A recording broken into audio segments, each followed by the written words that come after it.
LG ultra slim TV का AFC problem ढूंढने में तो ये बहुत ही मुश्किल है, लेकिन हो जाता है क्विकली सॉल्व। बस देखते रहिए मेरा ये वीडियो। ये LG का टीवी है और इसमें जो बोर्ड लगा है वो डबल पिन वाला 90 पिन IC का बोर्ड है। ये अक्सर 21 इंच और 29 इंच वाले बड़े टीवी में भी यही बोर्ड हमें देखने को मिलता है। तो आज इसका प्रॉब्लम है AFC प्रॉब्लम।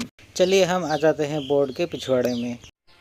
तो यहाँ पर मैंने बोर्ड खोल के निकाल रखा है। इससे मैं एक दूसरे पिक्चर ट्यूब में चेक कर रहा हूँ, तो इसीलिए जो हमारा यॉक का पिन है वो इस तरह से मैंने जॉइन किया है। इसमें आप देख सकते हैं ये जो इसका मेन प्रोसेसर है, ये मेन IC, ये करीब 90 पिन का है। जो यहाँ पर साइड से डबल पिन दिया गया है। ये बहुत ही कम LG टीवी में मिलता है, जो 29 इंच का टीवी है उसमें ये बोर्ड ज़्यादातर आता है, लेकिन ये फिर भी 21 इंच का है तब भी इसमें वही बोर्ड दिया गया है।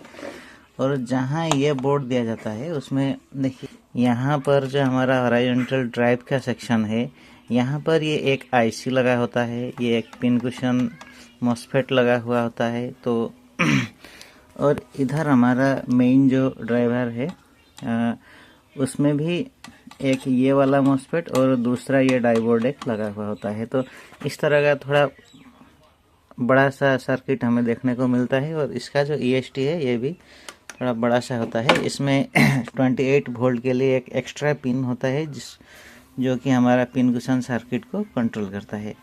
तो जैसे कि इस बोर्ड में हमारा जो प्रॉब्लम था वो पिन कुशन का नहीं था। जो पिन कुशन प्रॉब्लम होता है वो दोनों साइड से पिक्चर थोड़ा टेढ़ा होके कम आ जाता है, लेकिन इसमें जो था ये साइड से एक ब्लैक स्ट्रिप जैसा आ रहा था, जिस जगह में जब पिक्चर आता है तो थोड़ा सा पिक्चर मिरर टाइप का हो जाता है। तो अभी PCB को उल्टा कर लिया है। इसमें हम बारीकी से हम चेक करते हैं थोड़ा सा। जैसे कि हमारा टीवी पर स्क्रीन सब कुछ ठीक ठाक चल रहा है, पूरा फुल स्क्रीन आ रहा है, तो मैं वोल्टेज चेक किया ऐसा कुछ को मैं अभी स्किप कर देता हूँ। बिना मतलब का वोल्टेज चेक करके तो कोई फ़ायदा नहीं है, क्योंकि हमारा जब फुल स्क्रीन आ रहा है तो सब कुछ यहाँ पर हमें सही लग रहा है। ये है EST का हीटर पिन, ये भी सही है। ये ABL पिन भी सही है। हाँ, किसी वीडियो में मैंने देखा है कि ABL पिन की वजह से ये प्रॉब्लम आता है, ऐसा कुछ बोलते हैं, लेकिन ABL पिन की प्रॉब्लम से ऐसा कुछ नहीं होता। अगर ABL पिन कहीं पर ख़राब हो गया है, ABL कनेक्शन कहीं ख़राब हो गया है, तो ये होता है कि मेनू सेनू सब कुछ सही निकलता है, लेकिन उसमें पिक्चर नहीं आता, सिर्फ AB निकल के रह जाता है। तो वो प्रॉब्लम होता है, इसीलिए मैं इस ABL पिन को भी अभी स्किप कर रहा हूँ। तो इसके बाद आया ये 28 वोल्ट। ये 28 वोल्ट जो कि यहाँ से सीधा जाता है इस सर्किट पे। यहाँ पर एक 8 पिन का IC लगा हुआ होता है और यहाँ पर 5029 का एक मॉसफेट होता है, जो कि ये पिन कुशन सर्किट के हिसाब से काम करता है। तो जब हमारा पिन कुशन तो सही है, टीवी पर पिक्चर पूरा सीधा फुल स्क्रीन आ रहा है, तो अभी इस स्टेप को भी मैं स्किप करता हूँ, क्योंकि फुल्ली कंफर्म है कि मेरा पिन कुशन प्रॉब्लम सही है। यहाँ से 28 वोल्ट आ रहा है, तो मैं अभी चेक नहीं करूँगा, मतलब टाइम ज़्यादा लंबा हो जाएगा, तो मैं इस चेकिंग को भी स्किप करता हूँ। अब यहाँ आता है पल्स का प्रॉब्लम। ये जो पल्स है, अगर ये सही नहीं होता, यहाँ पर एक कॉइल लगा हुआ है और यहाँ एक कैपेसिटर लगा हुआ है, अगर ये सही नहीं होता तो पिक्चर का साइज़ छोटा हो जाता है। तो अभी पिक्चर साइज़ हमारा फुल है, इसको भी मैं स्किप कर लेता हूँ। उसके बाद ये है ग्राउंड, ये है 200 वोल्ट। ये दोनों वर्टिकल IC के लिए -14 और +14 वोल्ट। ये है हमारा 120 वोल्ट इनपुट और ये रहा हमारा स्विचिंग 120 वोल्ट आउटपुट। तो जैसा कि मैंने पहले बताया था, हमारा ये AFC का प्रॉब्लम है। तो यहाँ पर EST में देखिए, कहीं पर भी AFC लिखा हुआ पिन हमें नहीं मिल रहा है, जो कि हमें किसी टीवी पर यहाँ पर AFC लिखा हुआ एक पिन मिल जाता है, तो हमें उसे ट्रेस करने में आसानी होती है। तो यहाँ पर जैसे देखा कि हमने AFC पिन जो है हमारा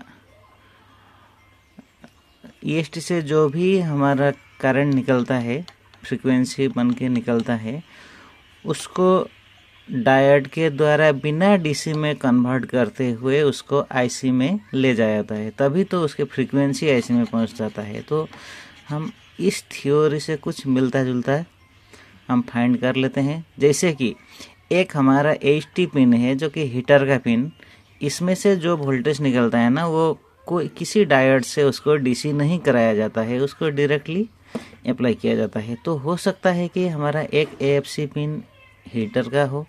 तो यहाँ पर हम हीटर का पिन चेक करेंगे। ये हीटर का पिन निकल के यहाँ आया, यहाँ से जाके इस रेजिस्टेंस के थ्रू यहाँ आया और ये जाके इस पिन से डायरेक्टली पिक्चर ट्यूब में। तो अगर हम यहाँ से देखेंगे तो दूसरा हीटर का कनेक्शन कहीं पर नहीं है जो कि आईसी तक पहुँच रहा है। तो इस समय ये हीटर भी हमारा एएफसी का काम नहीं कर रहा है, तो हम इसे बाईपास कर लेते हैं। और जो एबीएल है, एबीएल भी यहाँ से आकर यहाँ गया, तो यहाँ एक कैपेसिटर है, उसके बाद एक रेजिस्टेंस है और रेजिस्टेंस होकर ये लाइन आके यहाँ से ये आईसी में जाता है। ये तो एबीएल हो गया, इसको क्या देखना। तो ये जो 28 वोल्ट है ये तो पिनकुशन सर्किट के लिए है, तो ये भी हमारा नहीं हो सकता एएफसी, क्योंकि जब पिनकुशन सर्किट में जाएगा ना तो यहाँ से जाके ये रेजिस्टेंस होके ये डीसी पे कन्वर्ट हो गया। तो मैं अभी बोल रहा था जो चीज़ डीसी में कन्वर्ट होता है जिस लाइन, वो एएफसी नहीं हो सकता। ठीक है, तो हम इसको भी स्किप कर लेते हैं। इसके बाद ये तो ग्राउंड है, ये तो 200 वोल्ट है। अच्छा, ये एक पल्स रह गया, ये पल्स को देखिए, ये सीधा यहाँ गया ये एक कोइल और इसके बाद ये एक कैपेसिटर होके ये तो ओरिजेंटल सेक्शन को कंट्रोल करने में लगा हुआ है। तो ये भी हमारा एएफसी पिन नहीं हो सकता है। अब आते हैं, ये है 200 वोल्ट, ये है 14 वोल्ट -14 और ये +14, ये दोनों जाके आपका लग जाता है वर्टिकल आईसी में। ठीक है, एक बार चेक कर लेते हैं ये भी, कहीं इसी में ना निकल जाए। तो ठीक है, ये -14 आया एक रेजिस्टेंस होके आके यहाँ से आके, हाँ यहाँ से ये माइनस में कन्वर्ट हो गया और ये वर्टिकल आईसी में चला गया। पर ये क्या, जब माइनस में कन्वर्ट नहीं हो रहा था इस पॉइंट में, डायरेक्ट एसी के पॉइंट से ही एक कैपेसिटर लगा हुआ है।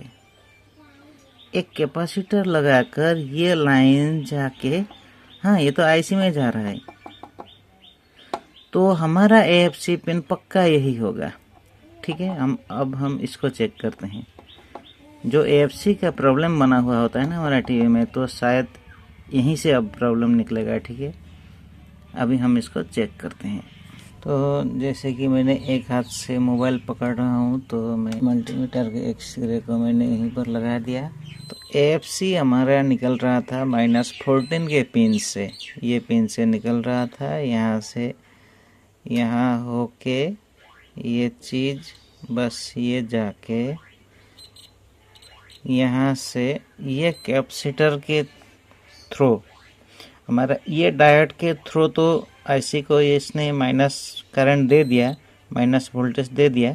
लेकिन ये माइनस होने से पहले जब इस पॉइंट में तो एसी ही था, तो इसी के तहत ये कैपेसिटर के थ्रू ये एएफसी बन के निकल गया। तो ये गया इस रेजिस्टेंस पे और यहाँ से एक रेजिस्टेंस लगा के R412 ये रेजिस्टेंस लगा के ये आ गया आईसी पे।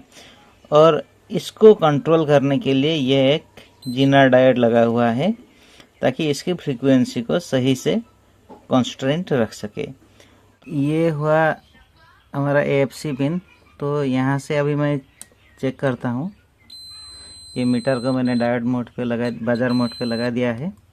तो यहाँ से हमारा एक कनेक्शन जाता है यहाँ पर और ये रेजिस्टेंस होके हमारा आईसी पे जाता है। तो जब इससे हमारा वोल्टेज या फ्रीक्वेंसी आके इस आईसी तक यहाँ से निकलता है, तो इसको प्रोटेक्शन करने के लिए एक डायोड दिया जाता है जो कि ग्राउंड से कनेक्टेड होता है। ये डायोड है ये। तो हो सकता है इस पिन से ज़्यादा फ्रीक्वेंसी निकल के हमारा आईसी का पिन ख़राब हो जाए या इस प्रोटेक्शन का डायोड ही हमारा ख़राब हो जाए। तो हम अभी इसको इस डायोड को एक बार चेक करते हैं। ज़्यादातर केस में डायोड ख़राब हो जाता है क्योंकि यह आईसी को प्रोटेक्शन देने के लिए बना होता है। तो अब हम इसमें चेक करेंगे। मीटर में दिखा हमारा 66, इसका मतलब ये डायोड फुल शॉर्ट है। ठीक है दोस्तों, तो मेरे हिसाब से शायद सॉल्यूशन निकल चुका है। तो मैं इस डायोड को एक बार चेक करके देखता हूँ। तो जैसे हमने देखा था वो ये जिनर है, तो मैं अभी इसको खोल रहा हूँ। मैं यहाँ पर नया जिनर डायोड अभी रिप्लेस कर दिया हूँ। तो इसके बाद अब हम फिर से एक बार कंफर्म कर लेंगे कि कोई शॉर्टेज है या नहीं। तो अभी शॉर्ट नहीं दिख रहा है। ठीक है, कंफर्म हो गया। तो ये देखिए सॉल्व हो गया है पिक्चर। तो हमारा प्रॉब्लम वही था दोस्तों।